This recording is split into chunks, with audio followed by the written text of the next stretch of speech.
શિક્ષણ વિભાગ હજુ પણ નિંદ્રાધીન છે। હજુ પણ બાળકો ખુલ્લા આકાશ નીચે ભણવા માટે મજબૂર છે। ખેડાના ઠાસરામાં કડકડતી ઠંડીમાં બાળકો ઠૂંઠવાઈ રહ્યા છે, તેમ છતાં પ્રશાસન હજુ પણ નિંદ્રાધીન છે। ભણશે ગુજરાત, આગળ વધશે ગુજરાતના દાવાઓ પોકાર સાબિત થઈ રહ્યા છે।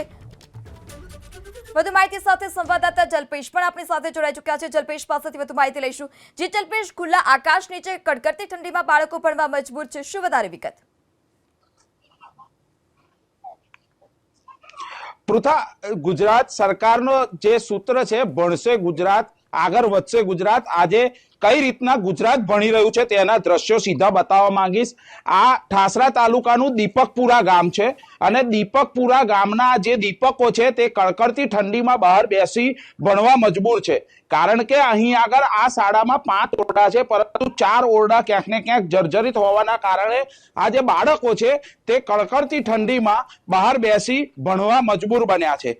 જે રીતના અહીં આગળના 92 જેટલા બાળકો છે, જે 92 જેટલા બાળકો અભ્યાસ કરે છે અહીં આગળ, પરંતુ આજે શનિવાર અને સવારની સ્કૂલ હોવાના કારણે ક્યાંક ને ક્યાંક વાલીઓ અહીં આગળ બાળકને નથી મોકલતા। એનું સીધું જ કારણ છે કડકડતી ઠંડીમાં બહાર બેસી જે બાળકોને મજબૂર છે ભણવા માટે, તેને લઈ વાલીઓ અહીં આગળ નથી મોકલતા બાળકોને। આપણી સાથે અહીંના આચાર્ય વિક્રમસિંહ જોડાયા છે, તેમની સાથે વાત કરીશું। વિક્રમસિંહ, થોડીક તો માનવતા દાખવવી જોઈએ। આ બાળકો જે બહાર બેસીને ભણે છે, આપણું બાળક હોય તો આપણે બહાર બેસીને ભણાવીએ।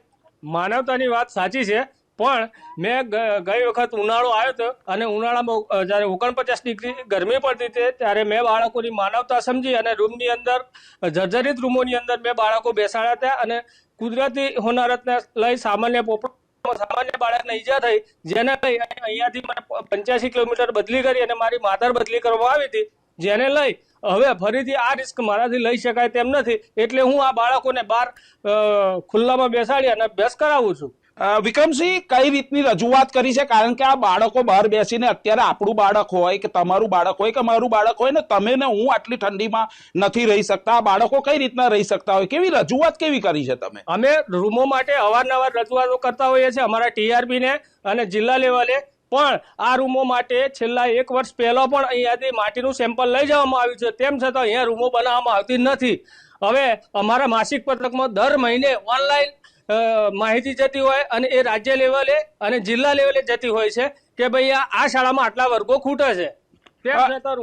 પૃથા, આ કેમેરામેન ને કહીશ ફરીથી આ દ્રશ્યો બતાવે, જે છોકરાઓ છે, જે બાળકો છે, દીપકપુરા ગામના દીપકો છે, તે કડકડતી ઠંડીમાં બહાર ઠૂંઠવાઈ અને અભ્યાસ કરી રહ્યા છે, પોતાનું ભવિષ્ય બનાવી રહ્યા છે, પરંતુ આ તંત્ર જે છે, તંત્રની આંખ નથી ખુલતી। અત્યાર સુધી તંત્ર અહીં આગળ પહોંચ્યું તો છે, પરંતુ કોઈ પણ જાતનો નિવેડો નથી લાવ્યો।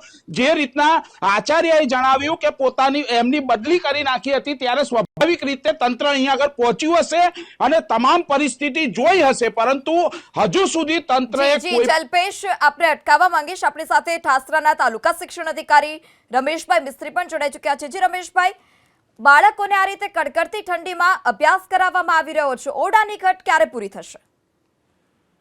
હા તો મેડમ, હું સર તપાસ કરી લઉં છું। શાળાના શિક્ષક, જી રમેશભાઈ, શાળાના શિક્ષક સાથે જ્યારે વાતચીત કરવામાં આવી તો એવું કીધું કે અગાઉ અનેક વખત શાળાના વર્ગખંડને લઈ રજૂઆત કરવામાં આવી છે, તો શું આપના ધ્યાને હજી સુધી આવ્યું જ નથી કે શાળામાં ઓરડાની ઘટ છે? મેડમ, હું બીજા નંબરથી વાત કરું, નેટની પ્રોબ્લેમ છે।